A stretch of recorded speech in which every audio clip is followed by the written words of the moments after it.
विश्वविद्यालय में वो सब किया जो लालू प्रसाद यादव ने बिहार में किया। थप्पड़ में कितनी सजा होनी चाहिए, कितना बड़ा मुकदमा लगना चाहिए। रोज माँ अपने घर में बच्चों के थप्पड़ देती है, रोज स्कूल में मास्टर बच्चों को सुधारने के लिए थप्पड़ देता है, तो मैंने भी एसडीएम को सुधारने के लिए थप्पड़ दे दिया तो कौन सा बड़ा जुर्म कर दिया भाई? अगर मैंने एसडीएम में थप्पड़ दे दिया तो कौन सा गुनाह कर दिया? अरे एसडीएम तू तो क्या, अगर तेरी जगह सुधांशु पंत भी गलत करेगा तो सुधांशु पंत भी इस तरह की घटना जायज नहीं है। लेकिन मुझे सजा उतनी मिलनी चाहिए थी जितनी मैंने गलती करी। 307 की धारा लगाई, कातिलाना हमला की मेरे पे धारा लगाई, मुझे 8 महीने जेल में रखा, छूटने नहीं दिया। वहाँ झालावाड़ में बच्चों का न्याय मांगने गया, मैं हॉस्पिटल में नहीं गया, लेकिन कह दिया कि आईसीयू में अंदर नरेश मीणा ने डिस्टर्ब किया, डॉक्टरों को इलाज करने से रोका। बीजेपी वालों ने कहा सब कुछ दे देंगे, मंत्री बना देंगे, एमएलए बना देंगे। अभी हम तक चुनाव हो रहा है, तुझे एमएलए का टिकट देंगे, बीजेपी में आजा, तेरा सारा काम फ्री कर देंगे, मुकदमे फ्री कर देंगे। मैंने कहा ये नहीं होगा। और ये क्यों नहीं होगा? ये इसलिए नहीं होगा कि अगर आज हम लोग जो भी है ऑपरेशन की पहल है तो पार्टी कांग्रेस की बीजेपी ने कभी हमारा भला नहीं किया। कई लोग पूछते नरेश मीणा चप्पल क्यों छोड़ रखी है, उगाने पेड़ घूम रहा हूं, भगवान से तमन्ना मांगिए चारों लोगों को ओम बिरला प्रमोचन पाया, प्रताप सिंह हुई और शांति धारीवाल को जिस विधानसभा लोकसभा में रोक तो बचाने से रोक टिकट मांगता हूँ खानदानी कांग्रेस था, 3 पीढ़ी से कांग्रेस में केवल यूनियन में चुनाव हुआ, टिकट मांगा, टिकट नहीं दिए, 60,000 वोट आए, कांग्रेस वाले की जमानत जब्त करा दी, लेकिन फिर भी कांग्रेस समझने के लिए तैयार नहीं है। मेरे मुंह से कोई गलत शब्द बोल दिया तो मैं मुरारी लाल मीणा से माफी चाहता हूँ, मैं हरीश मीणा से माफी चाहता हूँ, मैं किरोड़ी लाल जी से, मैं तो कभी आज तक किरोड़ी लाल जी के खिलाफ एक शब्द नहीं बोला, मैं उनका सम्मान करता रहूंगा जब तक मरता हूँ, मरता जब तक किरोड़ी लाल जी का सम्मान करता रहूंगा। ये निवेदन कर रहा हूँ, हाथ जोड़ के उनसे भीख मांग रहा हूँ कि मैं हरित को आजाद कराने के लिए लड़ाई लड़ रहा हूँ। आप भी मुझे आशीर्वाद दो, आप भी मुझे सहयोग दो, मुझे कमजोर मत दो। मैं मुख्यमंत्री बन जाऊंगा, मीणा वोट दे दो, आपने वोट दे दिया, मैं एमएलए बन गया, लेकिन किरोड़ी लाल जी को क्या बनाया? क्या बनाया? कुछ नहीं बनाया। 1999 में जयपुर नौकरी लगने के मकसद से आया था। माँ बाप का सपना था कि भारत के 4 जिले कोटा, बारा, बूंदी, झालावाड़, जिसमें सन 2000 तक एक भी आईएएस नहीं था, एक भी आईपीएस नहीं था, कोई भी सिविल सेवा में नहीं था। उस समय मेरे पिताजी जो केवल 8वीं पास थे, लेकिन हम तीनों भाइयों को जवाहर नवोदय विद्यालय में पढ़ाया। मेरा बड़ा भाई नवोदय में पढ़ते हुए 10th और 12th में मेरिट में था, उसको पिताजी ने आईआईटी कराई, आईआईटी के लिए बॉम्बे भेजा।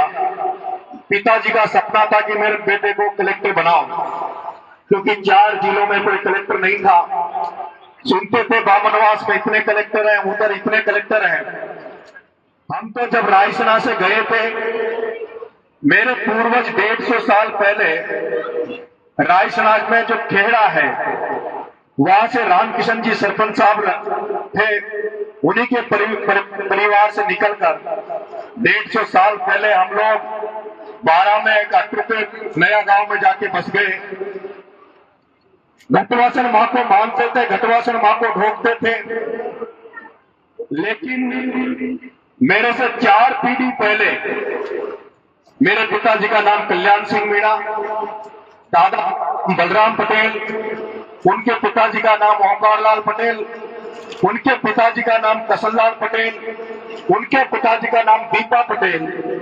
दीपा पटेल रायसेना से जाकर वहां 12 के उस अटरू के नया गांव में बसे थे, लेकिन जब दीपा पटेल के बाद में उस समय कच्चा घर बनाया वहां, और कच्चा घर जब बनाया तो उसके जो गेट के ऊपर देड़ रखते हैं, तो ये नियम था कि कोई भी मकान बनाए तो उसकी नींव रखने के पहले माता जी घटवासन के ढोक देकर वहां का उसका आशीर्वाद लिया जाए।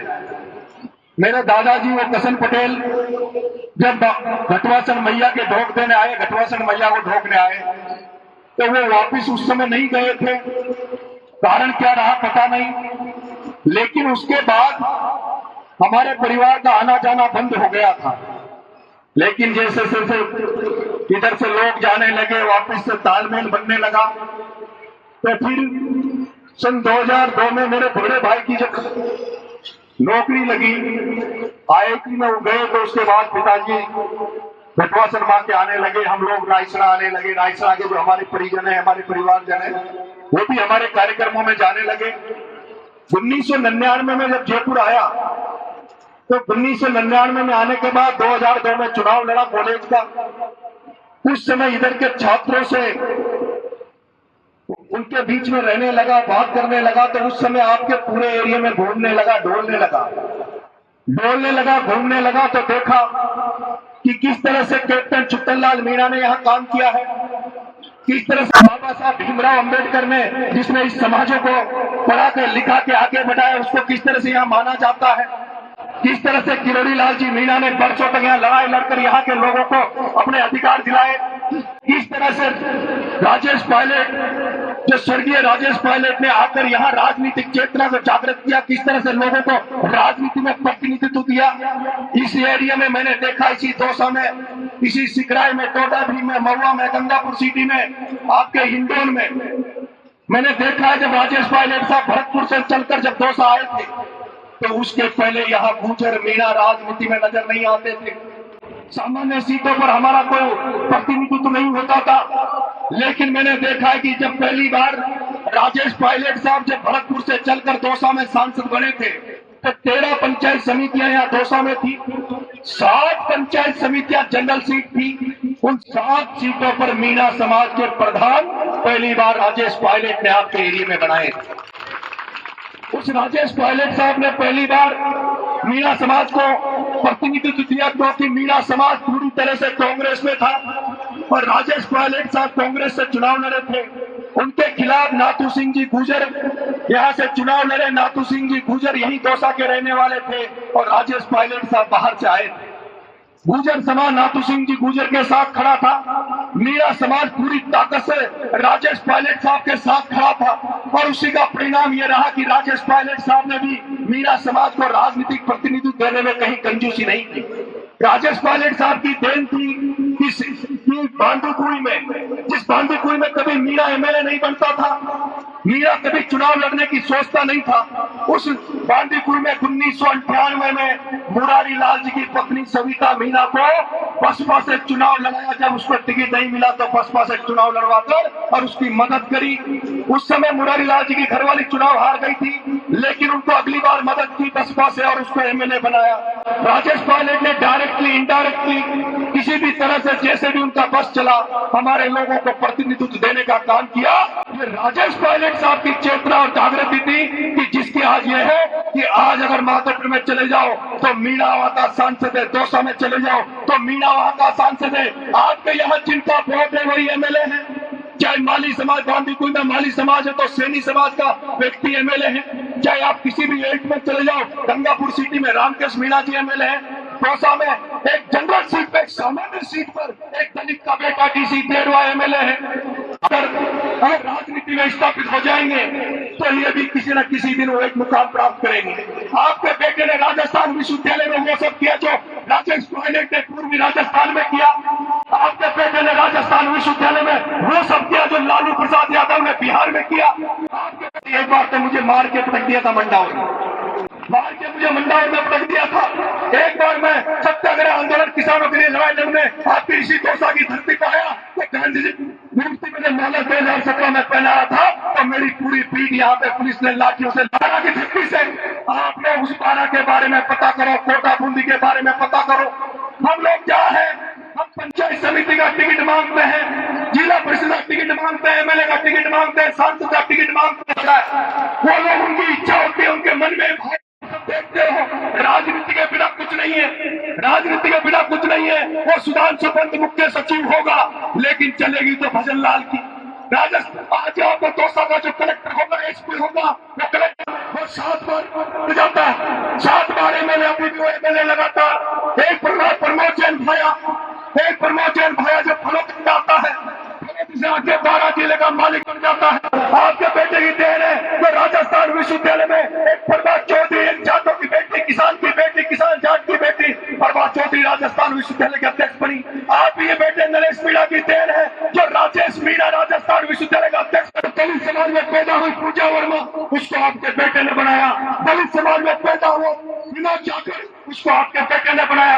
आपका बेटा हारोती में लड़ाई लड़ रहा है, आपका बेटा हारोती को आजाद कराने की लड़ाई लड़ रहा है। हारोती को आजाद कराना चाहते हैं धन्ना सेठों से, धन्ना सेठों से आजाद कराना चाहता हूँ, अपने लोगों को राजनीति में लाना चाहता हूँ, प्रतिनिधि देना चाहता हूँ। पर मैंने कहा केवल राजनीतिक तौर पर अपने लोगों को जगाना नहीं चाहता। जब ये लोग राजनीतिक तौर पर जाग जाएंगे, जब राजनीतिक तौर पर जाग जाएंगे, हमारी बहन बेटियों को मैं पीली लुगड़ी ओढ़ना सिखा रहा हूँ, वो जब आपके यहाँ देखते हैं, मैं उनको आर्थिक रूप से, सांस्कृतिक रूप से, राजनीतिक तौर पर उस हारोती के लोगों को मजबूत करना चाहता हूँ जो परसों पहले आप भी लोगों में से निकल कर वहां जाकर बस गए, जो मध्य प्रदेश तक बसे हुए। मैं रचनात्मक राजनीति करना चाहता हूँ, पॉजिटिव राजनीति करना चाहता हूँ, लेकिन जैसे मैंने उन धन्ना सेठों से लड़ा। और आप तो सोचो, मैंने कोई चप्पल छोड़ रखी है? कई लोग पूछते नरेश मीणा चप्पल क्यों छोड़ रखी है? उगाने पेड़ घूम रहा हूँ, 9 महीने जेल में रह लिया, 15 दिन आमरण अनशन पे रह लिया, इसलिए उगाने पेड़ घूम रहा हूँ। मेरी इच्छा है, भगवान से तमन्ना मांगी है, चारों लोगों को ओम बिरला, प्रमोद जैन भाया, प्रताप सिंह सिंघवी और शांति धारीवाल को जिस दिन विधानसभा लोकसभा में रोक दूंगा, जाने से रोक दूंगा, क्योंकि नरेश मीणा चप्पल पहनने वाला नहीं तो नरेश मीणा चप्पल नहीं है। मैं जब उनसे लड़ रहा हूँ, हालत आपने देख ली। टिकट मांगता हूँ, खानदानी कांग्रेसी था, 3 पीढ़ी से कांग्रेस में हूँ, एनएसयूआई की राजनीति करके आया हूँ। कांग्रेस से टिकट मांगा, छबड़ा से नहीं दिया। निर्दलीय आपका बेटा लड़ा, 45,000 वोट आए। फिर देवली यूनियन में चुनाव हुआ, टिकट मांगा, टिकट नहीं दिए, 60,000 वोट आए। कांग्रेस वाले की जमानत जब्त करा दी, लेकिन फिर भी कांग्रेस समझने के लिए तैयार नहीं है। क्योंकि मैं कहना चाहता हूँ, मैं जब हारोती में लड़ाई लड़ रहा हूँ तो मैं यहाँ के नेताओं से मैं निवेदन करना चाहता हूँ। आज आपके सामने यहाँ सर्व समाज बैठा है, लेकिन मैं मीणा समाज के उन नेताओं से निवेदन करना चाहता हूँ, अगर अब तक मैंने कोई गलती करी तो मैं माफी चाहता हूँ। अब तक मैंने मेरे मुंह से कोई गलत शब्द बोल दिया तो मैं मुरारी लाल मीणा से माफी चाहता हूँ, मैं हरीश मीणा से माफी चाहता हूँ, मैं किरोड़ी लाल जी से, मैं तो कभी आज तक किरोड़ी लाल जी के खिलाफ एक शब्द नहीं बोला। मैं उनका सम्मान करता रहूंगा जब तक मरना जब तक किरोड़ी लाल जी का सम्मान करता रहूंगा। लेकिन मैं मुरारी लाल जी मीणा, हरीश जी मीणा और यहाँ जितने भी नेता हैं, उनसे आपके इस नावंतरी की पंचायत में ये निवेदन कर रहा हूँ, हाथ जोड़ के उनसे भीख मांग रहा हूँ कि मैं हारोती को आजाद कराने के लिए लड़ाई लड़ रहा हूँ। आप भी मुझे आशीर्वाद दो, आप भी मुझे सहयोग दो, मुझे कमजोर मत दो। प्रमोद जैन भाया की औकात नहीं है नरेश मीणा के सामने खड़ा होने की। अरे वो ओम बिरला, वो राकेश का 3रे नंबर पे देखा ओम बिरला, वो ओम बिरला को नींद हराम कर दी थी। 40,000 से जीतने दिया, आपके बेटे ने मात्र 40,000, आपके बेटे ने मात्र 40,000 से जीतने दिया। और मैं जिनका नाम ले रहा हूं, ये सारे नेता अगर आपके बेटे को आशीर्वाद दे देंगे तो मैं गारंटी दे रहा हूं 2028-2029 में हारोती को आजाद करा दूंगा, जैसे पूर्वी राजस्थान। मेरे बाबा, आप सबको पता, मेरी माँ बहनों आपको भी पता, मैं 8 महीने समरावता के कांड में जेल रहा, 1 महीने 40 दिन अभी मैं झालावाड़ की जेल रहा। क्यों रहा? थप्पड़ में कितनी सजा होनी चाहिए, कितना बड़ा मुकदमा लगना चाहिए। रोज माँ अपने घर में बच्चों के थप्पड़ देती है, रोज स्कूल में मास्टर बच्चों को सुधारने के लिए थप्पड़ देता है, तो मैंने भी एसडीएम को सुधारने के लिए थप्पड़ दे दिया, तो कौन सा बड़ा जुर्म कर दिया भाई? एक भ्रष्ट, एक तानाशाह, एक दादागिरी करने वाला अगर मेरे एसडीएम में थप्पड़ दे दिया तो कौन सा गुनाह कर दिया? अरे एसडीएम तू तो क्या, अगर तेरी जगह सुधांशु पंत भी गलत करेगा तो सुधांशु पंत के भी थप्पड़ नरेश मीणा। लेकिन मुझे जो जुर्म मैंने किया, मैंने गलती की, मैं गलती को मानता हूं, मैंने थप्पड़ दी, वो गलती थी। लोकतंत्र में इस तरह की घटना जायज नहीं है, लेकिन मुझे सजा उतनी मिलनी चाहिए थी जितनी मैंने गलती करी। गलती 323, 341 की धारा मेरे पर लगनी चाहिए थी, लेकिन धारा लगाई 307 की धारा लगाई, कातिलाना हमला की मेरे पर धारा लगाई। मुझे 8 महीने जेल में रखा, छूटने नहीं दिया। वहां झालावाड़ में बच्चों का न्याय मांगने गया, मैं हॉस्पिटल में नहीं गया, लेकिन कह दिया कि आईसीयू में अंदर नरेश मीणा ने डिस्टर्ब किया, डॉक्टरों को इलाज करने से रोका। जो नरेश मीणा बड़े डोनेशन कैंप लगाता, जो आमजन गरीबों के लिए लड़ाई लड़ता है, वो क्या कभी बच्चों को, घायल बच्चों को इलाज में रुकावट बन सकता था? लेकिन झूठा मुकदमा लगाया। झूठा मुकदमा इसलिए लगाया क्योंकि मुझे सशर्त पहले हाईकोर्ट ने छोड़ा था।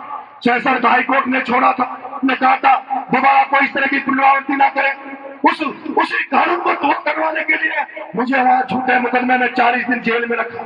लेकिन आपने देखा होगा एक हार्दिक पटेल हुआ था गुजरात में। उस हार्दिक पटेल का नाम भी इसी तरह नरेश मीणा की तरह चल रहा था। लेकिन हार्दिक पटेल को जब 9 महीने जेल में डाला और जब वो जेल से निकला तो मोदी के पैरों में दंडवत हो गया, मोदी के पैरों में लटक गया।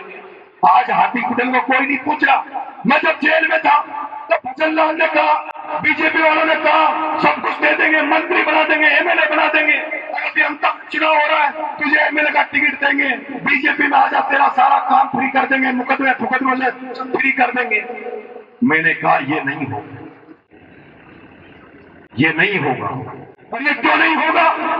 ये इसलिए नहीं होगा कि अगर आज हम लोग जो भी है अक्सर की देर है, तो पार्टी कांग्रेस की, बीजेपी ने कभी हमारा भला नहीं किया, भारतीय जनता पार्टी ने हमारा भला नहीं किया। मैं आपसे पूछना चाहता हूं पूर्वी राजस्थान के भाइयों, आज अगर बीजेपी सरकार अगर राजस्थान में किसी की वजह से है, अगर राजस्थान में बीजेपी सरकार किसी की वजह से है तो केवल किरोड़ी लाल मीणा की। आपने किरोड़ी लाल जी की पागड़ी की लाज रखते हुए, आपने किरोड़ी लाल का मान रखते हुए पूरे पूर्वी राजस्थान से आपने बीजेपी को जिताकर भेजा। मैंने सुना था किरोड़ी लाल जी सिकराई में आए थे, किरोड़ी लाल जी ने कहा मैं मुख्यमंत्री बन जाऊंगा, मीणा वोट दे दो। आपने वोट दे दिया, वो एमएलए बन गया। ऐसे कई जगह जहां जहां किरोड़ी लाल ने पागड़ी रखी वहां समाज ने उनको अंधा होकर वोट दिया। लेकिन किरोड़ी लाल जी को क्या बनाया? कुछ नहीं बनाया। कांग्रेस पार्टी में कितने मंत्री थे हमारे पिछली बार? कितने मंत्री थे? आपके यहाँ कितने मंत्री थे? प्रसादी लाल जी आपके मंत्री, मुरारी लाल जी आपके मंत्री, ममता भूपेश आपके मंत्री। अब कितने मंत्री आपके? कितने एमएलए आपके? अच्छा, जब मंत्री एमएलए नहीं तो ब्यूरोक्रेसी में क्या पोजीशन आपकी? कितने कलेक्टर आपके हैं? कितने एसपी आपके हैं? रोज आलसी को खत्म कर रहे। 3 एमएलए को खा गए। वो कंवरलाल मीणा एक सामान्य सीट पे एमएलए था, भारतीय जनता पार्टी का एमएलए था अंता से, बीजेपी का एमएलए मीणा समाज का जनरल सीट पे सामान्य सीट पे अंता से एमएलए था, जिसको आज घर बिठा दिया, जिसको जेल में डाल रखा है। ऐसा होता है क्या कभी? ऐसा होता है कि जिसकी सत्ता बीजेपी की सरकार में रहते हुए एक मीणा समाज का एमएलए था जनरल सीट पे, उसको जेल में डाल दिया, उसको हटा। इसलिए आपका बेटा, जब आपके बेटे के पास वो पड़ा है तो आपके बेटे ने कहा मरते दम तक बीजेपी में नहीं जाऊंगा, चाहे कुछ भी हो जाए, चाहे किसी भी वक्त में गुजरना। लेकिन एक चीज और है, अभी मेरे पास 2 चीज है। कांग्रेस भी कह रही है, अब तो कांग्रेस भी कहने लगी कि हमारे पास आ जा। मैंने कांग्रेस से कह दिया नरेश मीणा तुम्हारे झंडे पहले नहीं उठाएगा। जिस नरेश मीणा को नांदरी में सुनने के लिए हजारों लोग माताएं बहनें बैठी है, तो वो नरेश मीणा अब कांग्रेस का झंडा नहीं उठाएगा। नरेश मीणा कांग्रेस में शामिल हो जाएगा, लेकिन तब शामिल होगा जब राहुल गांधी नरेश मीणा के कंधे पे हाथ रखे। जब राहुल गांधी नरेश मीणा, जब राहुल गांधी राजस्थान की धरती पे आए, जब राहुल गांधी राजस्थान की धरती पे आए, जब प्रियंका गांधी राजस्थान की धरती पे आए, तो राहुल गांधी जिस मंच पे बैठा रहे, अगर बगल में नरेश मीणा की कुर्सी तुम दे दो, नरेश मीणा के कहने में टिकट दो, केवल नरेश मीणा का टिकट नहीं, नरेश मीणा के कहने में 5-10 टिकट तुम बांटो, तो नरेश मीणा कांग्रेस में जाएगा, नहीं तो नरेश मीणा तो महाराणा प्रताप रहेगा, नरेश मीणा तो ऐसे ही रहेगा। क्या मैं ठीक कह रहा हूँ? सबसे पहले तो मैं पूछना चाहता हूँ कि यहाँ से वो आदमी हाथ खड़े करना जो ये चाहते हैं कि मैं बीजेपी की तरफ जाऊँ। कितने आदमी जो ये चाहते हैं कि मैं बीजेपी की तरफ जाऊँ? हाथ खड़े करो। कोई नहीं है, एक भी नहीं चाह रहा बीजेपी को। हाँ, एक भी। अब मैं चाहता हूं 2 पार्टी बची अपने पास। कौन सी 2 पार्टी? एक थर्ड मोर्चा बना, क्योंकि मैं रोज कहता हूं, रोज पूछते हैं मीडिया वाले, नरेश मीणा जी क्या करोगे आगे? तो मैं कहता हूं जो मैं करूंगा वो जनता से पूछ के करूंगा। जो जन भावना होगी, जो मेरे शिक्षक होंगे, मुझे चाहने वाले होंगे, वो जिधर कहेंगे उधर मैं जाऊंगा। और आपसे जो इतनी बड़ी संख्या में यहाँ मौजूद हो, आपसे आपके आदेश की पालना मैं करूंगा। मैं पूछना चाहता हूं 2 जगह है, मान सम्मान स्वाभिमान के साथ समझौता नहीं करूंगा। मान सम्मान स्वाभिमान के साथ समझौता नहीं करूंगा। जैसे महाराणा प्रताप ने अपने सम्मान स्वाभिमान को बचाने के लिए घास की रोटी खा ली थी, गढ़ किले छोड़ दिए थे, उसी तरह से नरेश मीणा कुछ बड़ा नहीं बना, लेकिन मान सम्मान के साथ समझौता नहीं करेगा। लेकिन मैं आपकी भावना जानना चाहता हूं, आज आपकी नांदरी के पंच पटेल और माता आपकी भावना जानना चाहता हूं। कितने लोग मुझे कांग्रेस में देखना चाहते हैं? हाथ खड़े करो। 100%? हाँ? अच्छा, हाथ के नीचे कर लो। आप में से कितने लोग ये चाहते हैं कि मुझे कांग्रेस टिकट भी नहीं दे, मान भी नहीं दे, सम्मान भी नहीं दे, और उसके बाद भी मैं कांग्रेस में रहूं? ऐसे हाथ खड़े करो। मैं मान भी नहीं दे, कांग्रेस टिकट भी नहीं दे, मान भी नहीं दे, सम्मान भी नहीं दे, और फिर भी मैं कांग्रेस में जाऊं? हाथ खड़े करो। कितने लोग हैं ऐसे? अगर मेरा मान सम्मान नीचा हो तो जाऊं कि नहीं जाऊं? जो चाहे ना में जवाब दो। नहीं जाना ना?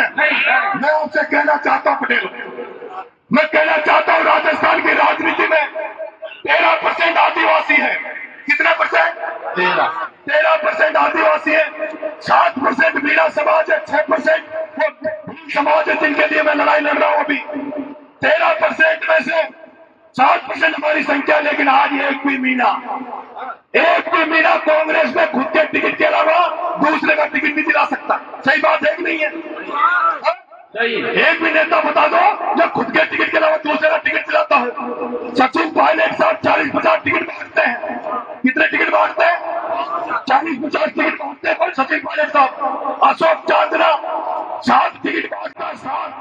वो प्रमोद जैन भाया 500 वोट लिए 7 टिकट बांटता है। बाबर सिंह अलवर के राजा बाबर साहब जितेंद्र सिंह जी, वो अलवर में टिकट बांटते हैं। डोटासरा जी टिकट बांटते हैं, गहलोत साहब टिकट बांटते हैं, सीपी जोशी टिकट बांटता है। एक तो मीणा बता दो जो खुद के टिकट के अलावा टिकट बांट रहा हूं। बांटते हैं क्या? सारे वोट अपट होके कांग्रेस को अपन जिंदा रखे, और कांग्रेस में अपना है क्या सामान? कितने टिकट है, क्या दे रही है? इसलिए मैं कह रहा हूं कांग्रेस में जाने के लिए तैयार। कांग्रेस में पैदा हुआ, पिताजी ब्लॉक अध्यक्ष रहे, आज भी मेरी धड़कन कांग्रेस के लिए धड़कती है। तड़पता हूं कब मुझे कांग्रेस मौका दे दे, तब मुझे कांग्रेस अपनी जगह बिठा ले। लेकिन 25 साल से कांग्रेस से टिकट मांग रहा हूं, कांग्रेस मुझे मौका नहीं दे रही। लेकिन अब मैंने भी कह दिया कि अगर कांग्रेस में उसी दिन चला जाऊंगा जिस दिन राहुल गांधी बगल में बिठा के सम्मान दे देगा और मेरे कहने पर टिकट मार दे। कितना बड़ा दुर्भाग्य है। मैं किसी व्यक्तिगत नहीं कहना चाहता, लेकिन 3 सामान्य सीटों पर 3 एमएलए जिनको हमने एमएलए बनाया, 3 सीटें हमारी घर बैठे चली गई। अगर मुरारी लाल जी मीणा साहब, हरीश जी मीणा साहब, ये राजनीतिक चेतना के लिए मैं कह रहा हूं, मैं बुराई नहीं कर रहा। हरीश जी मीणा साहब और मुरारी लाल जी मीणा दोनों एमएलए थे, एक नहीं थे, और दोनों सामान्य सीटों पे थे, दोनों सामान्य सीटों पे थे। कंवर लाल जी मीणा भी सामान्य सीटों पे थे। अगर हरीश जी मीणा और मुरारी लाल जी मीणा ये कहते थे कि भाई हम तो एमएलए हैं, हमारी जगह कोई 2 दूसरों को टिकट दे दो, क्या 2 दूसरों को टिकट दे दो, वो एमएलए भी लेते और 2 नए लड़के। मुझे नहीं, मैंने कहा था भाई देवरी उडेरा में नमोनाथ जी को टिकट दे दो। मैंने कहा था, हरीश जी से कहा था कि भाई आप मतलब नमोनाथ जी को टिकट दे दो, मेरे को पसंद नहीं कर रहे तो मुरारी लाल जी किसी और को दिला देते, 2 साल अच्छे व्यक्ति को, तो दो जगह फायदा हो जाता ना, नुकसान हो गया। आगे भी मैं यही कह रहा हूं, अच्छे लोगों को लाओ, राजनीति में जो परिवर्तन कर सके, बदलाव कर सके, जो जागृति राजनीति में लाए, ऐसे लोगों को लाना पड़ेगा। ऐसे लोगों में राजनीति में वोट मत दो जो केवल एमएलए बनकर, एमपी बनकर, जब कांग्रेस के ऊपर के नेता कहते कल धरना देना तो 10-20 लोगों को इकट्ठा करके कलेक्टर नारे लगा दे, और जब जनता को जरूरत पड़े, जनता ढूंढे तो नजर नहीं आए, ढूंढे नहीं। मैं आपसे कहना चाहता हूं, आज मेरे पे जो प्रताड़ना की जा रही है, भजनलाल सरकार या बीच में बीजेपी सरकार जिस तरह से मेरे पीछे पड़ी हुई है, मेरे परिवार को परेशान किया जा रहा है, मेरे को परेशान किया जा रहा है, मेरे साथ वालों को परेशान किया जा रहा है। मेरे साथ के जो 10-20 सरपंच है नए लड़के, एक सरपंच अभिषेक मीणा सखीपुरा बामनवास का, उसकी आईडी बंद कर रखी है, उसको सरपंचाई नहीं करने दे रहे। एक सरपंच है विजय मीणा सवाई माधोपुर में, अभी मैंने सवाई माधोपुर में गया, उसने मेरा स्वागत कर दिया, माला पहना दी, उस सरपंच की आईडी बंद कर दी। मैं कहना चाहता हूँ डर किस बात का है? उन नेताओं से आग्रह करूंगा कि मैं तो समाज के लिए लड़ना चाहता हूँ, समाज का नाम रोशन करना चाहता हूँ, समाज को गौरवान्वित महसूस करना चाहता हूँ। जिस दिन मैं गलती करूँ समाज जूती उठाकर मेरे देते, मैं तो आजकल तो जब समाज मेरे को आदेश कर रहा है वही पालना कर रहा हूँ। समाज मेरे से बीच में नाराज हो गया, समाज नाराज हो गया था, रोज रोज जेल जाता है, रोज वो करता है। मैंने तो कोई कर्म जैसा किया नहीं जो मैं जेल जाऊं, लेकिन फिर भी जेल में डाल दिया था। लेकिन समाज ने कहा अब उस पर छोड़ दे, उस तब छोड़ दे, भगत सिंह का मर्द छोड़ दे, आपका बेटा गांधी बन गया। लेकिन गांधी बनने के बाद क्या हुआ? 15 दिन भूखा प्यासा पड़ा, किसी ने राम राम नहीं करी। अब डूंगरी बांध में हम सबके रिश्तेदार नातेदार डूंगरी बांध में क्षेत्र गांव है, उनको उजाड़ने का प्लान चल रहा है, एक चीता कॉरिडोर के नाम में धौलपुर से लेकर 12 तक जो इस बेल्ट में हमारे आदिवासी भाई, गुर्जर भाई, क्योंकि ज्यादातर इस एरिया में उस क्षेत्र गांव के जो डूंगरी बांध का मामला है उसमें सबसे ज्यादा मीणा प्रभावित है, उसके बाद गुर्जर प्रभावित है, फिर मुसलमान प्रभावित है, सर्व समाज प्रभावित है। लेकिन ये 3 जातियां जो उसमें गुर्जर और मीणा, ये सबसे ज्यादा प्रभावित है और वो सारे हमारे रिश्तेदार नातेदार है। अगर भजनलाल को मुझे लगता है वो जो इस तरह का कार्यक्रम देख रहा है, जिस तरह से मैं लोगों के बीच में जा रहा हूँ, मुझे नहीं लगता कि वो मुझे बाहर घूमने देगा, सड़कों पे घूमने देगा। इस तरह की प्लानिंग कर रखी है। मेरी 4 तारीख को मेरी एक कोर्ट में इन्होंने एप्लीकेशन लगा रखी है भजनलाल ने कि नरेश मीणा की जमानत खारिज कर दो, नरेश मीणा को जेल में डाल दो, नहीं तो नरेश मीणा हमें चैन की नींद नहीं सोने देगा।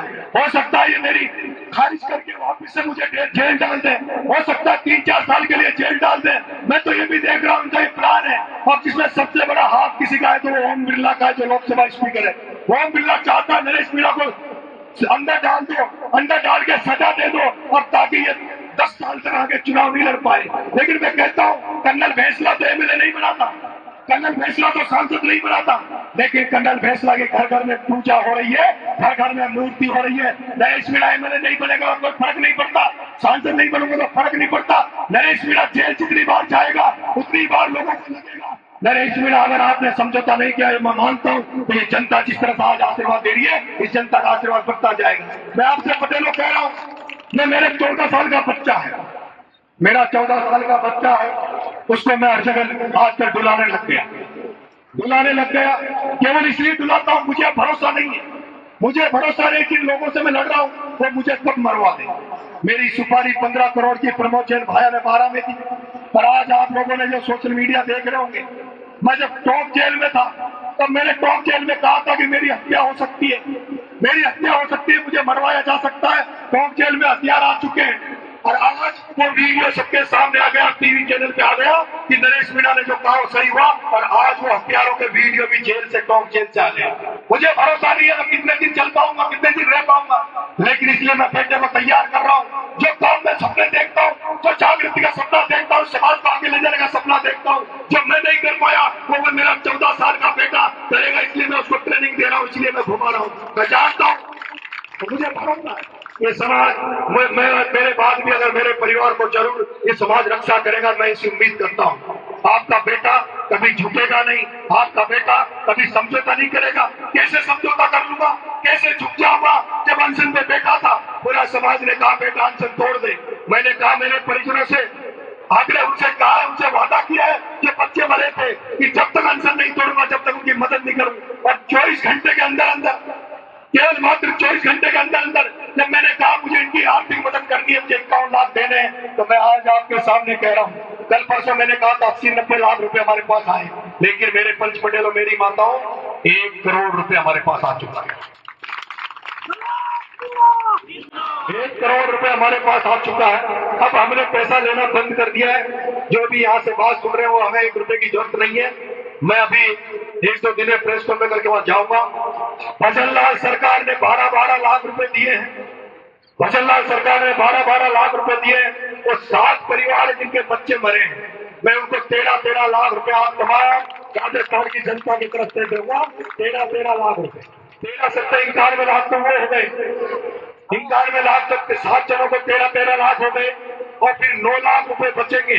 वो 9 लाख रुपए मैं उन भाइयों को दूंगा।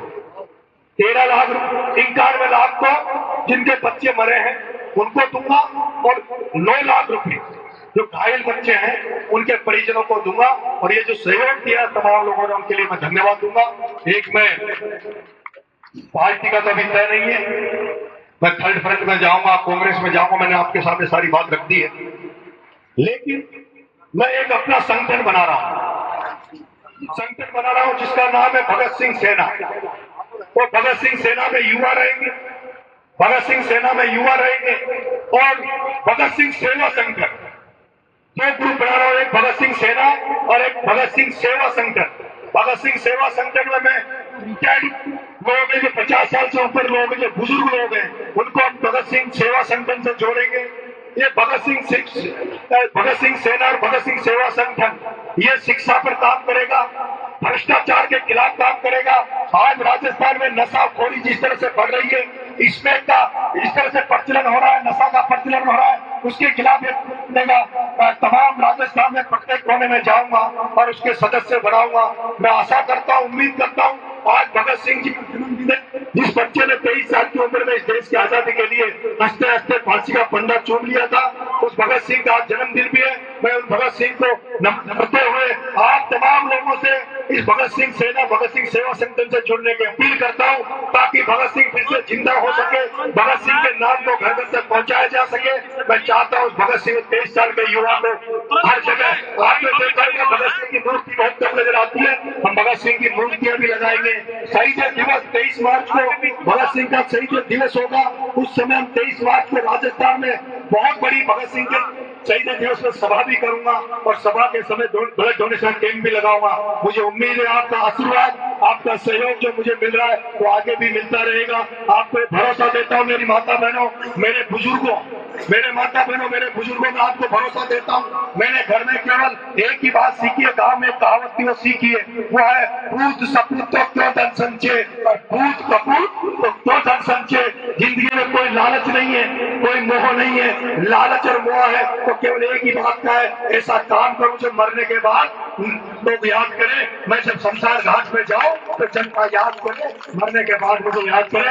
आप तमाम लोगों ने मेरी इतनी सारी लंबी देर में बात सुनी, उसके लिए मैं बहुत बहुत धन्यवाद देना चाहता हूं, और झंडू भाई साहब अपील करता हूं, मैं जो जन जागरण का जो काम चला रहा हूं, इसमें भी आपके आशीर्वाद सहयोग की मुझे अपेक्षा है। आपका हर जगह मुझे सहयोग मिलेगा, आशीर्वाद मिलेगा। बहुत बहुत धन्यवाद। राम राम।